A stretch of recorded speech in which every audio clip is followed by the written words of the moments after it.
नमस्कार, सूजत समाचार में आप सभी का स्वागत है। मैं हूं आपके साथ निशा शर्मा। खबरों की शुरुआत करेंगे, लेकिन उससे पहले एक नजर इस वक्त की हेडलाइंस पर।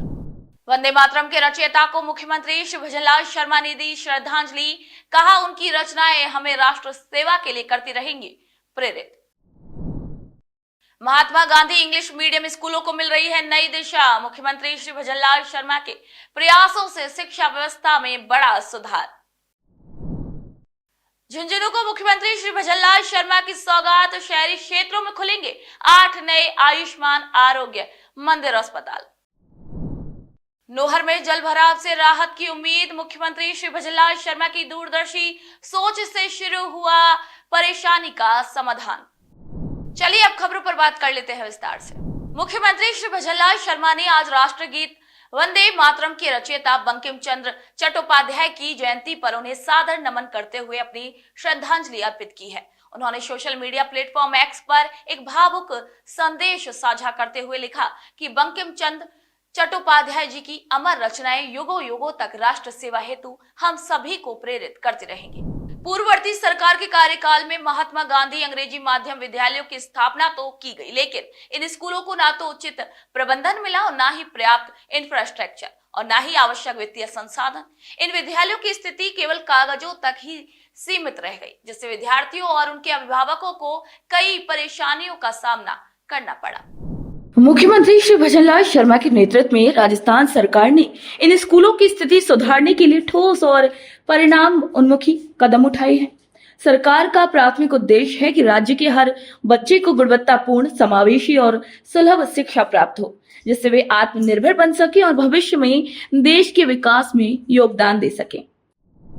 राजस्थान के झुंझुनू जिले के लोगों को अब सामान्य बीमारियों के लिए इलाज कराने के लिए दूर दराज या बड़े अस्पतालों का रुख नहीं करना पड़ेगा। मुख्यमंत्री श्री भजनलाल शर्मा की जन कल्याणकारी सोच और संवेदनशील नेतृत्व के चलते जिले में 8 नए शहरी आयुष्मान आरोग्य मंदिर अस्पताल खोलने की मंजूरी दे दी गई है। इससे न केवल लोगों को उनके घर के पास ही इलाज की सुविधा मिलेगी, बल्कि मुख्य अस्पतालों पर बढ़ता दबाव भी कम होगा। झुंझुनू जिले में आयुष्मान भारत योजना के अंतर्गत स्वास्थ्य सेवाओं का नया अध्याय शुरू हो रहा है। सीएमएचओ डॉक्टर छोटेलाल गुर्जर के अनुसार जिले में पहले से संचालित 14 शहरी आयुष्मान आरोग्य अस्पतालों के साथ अब 8 नए अस्पतालों का जुड़ाव होने जा रहा है, जिससे इनकी कुल संख्या 22 हो जाएगी। झुंझुनू, उदयपुर वाटी, सिंघाना, नवलगढ़, खेतड़ी और पिलानी में अस्पतालों की स्थापना की जा रही है। इन अस्पतालों में मरीजों को 14 प्रकार की निशुल्क जांचें, मुफ्त परामर्श और दवाइयां भी उपलब्ध कराई जाएंगी। साथ ही सप्ताह में 2 दिन योग कक्षाएं, गर्भवती महिलाओं और बच्चों के लिए टीकाकरण सेवाएं भी दी जा रही हैं। ये सुविधाएं न केवल नागरिकों की स्वास्थ्य जरूरतें पूरी करेंगी, बल्कि शारीरिक और मानसिक स्वास्थ्य को भी सशक्त बनाएंगी। मुख्यमंत्री श्री भजनलाल शर्मा के नेतृत्व में ये योजना जन स्वास्थ्य को घर घर तक पहुंचाने की दिशा में एक ऐतिहासिक पहल है।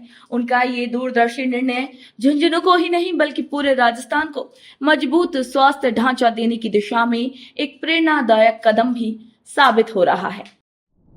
नोहर शहर के नागरिकों के लिए ये एक राहत भरी खबर है। वर्षों से बरसात के मौसम में जल भराव की परेशानी से जूझ रहे लोगों को अब इसे स्थायी समाधान मिलने जा रहा है। मुख्यमंत्री श्री भजनलाल शर्मा के नेतृत्व में राजस्थान सरकार की दूरदर्शी सोच के चलते अब इस परेशानी को गंभीरता से लिया गया और समाधान की दिशा में तेजी से भी कदम बढ़ाए जा रहे हैं। नगर पालिका नोहर द्वारा जल भराव की परेशानी के स्थायी समाधान के लिए करीब 25 लाख रुपए की लागत से महत्वपूर्ण कदम उठाया गया है।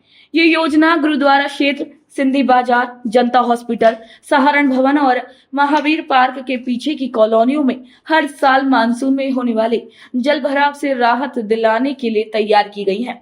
अधिशासी अधिकारी श्री बसंत सैनी ने यह बताया है कि सूर्य भवन मंदिर के पीछे स्थित गिनाणी को गहरा किया जा रहा है। पहले ये गिनाणी लगभग 60% मिट्टी से भर चुकी थी और कुछ हिस्सों में अतिक्रमण भी हो गया था। अब अतिक्रमण हटाकर तेजी से खुदाई की जा रही है। इस गिनाणी को पक्का किया जा रहा है, जिससे भविष्य में अतिक्रमण की पुनरावृत्ति रोकी जा सके। साथ ही पत्थरों से सुरक्षा दीवार भी बनाई जा रही है और एक ऐसी प्रणाली भी विकसित की जा रही है जिससे केवल पानी अंदर जाए और कचरा बाहर ही रुक जाए। तो आज के सूजत समाचार बुलेटिन में इतना ही। फिर आप सभी से मुलाकात होगी नई खबर नई जानकारियों के साथ। तब तक के लिए मुझे दीजिए इजाजत। नमस्कार।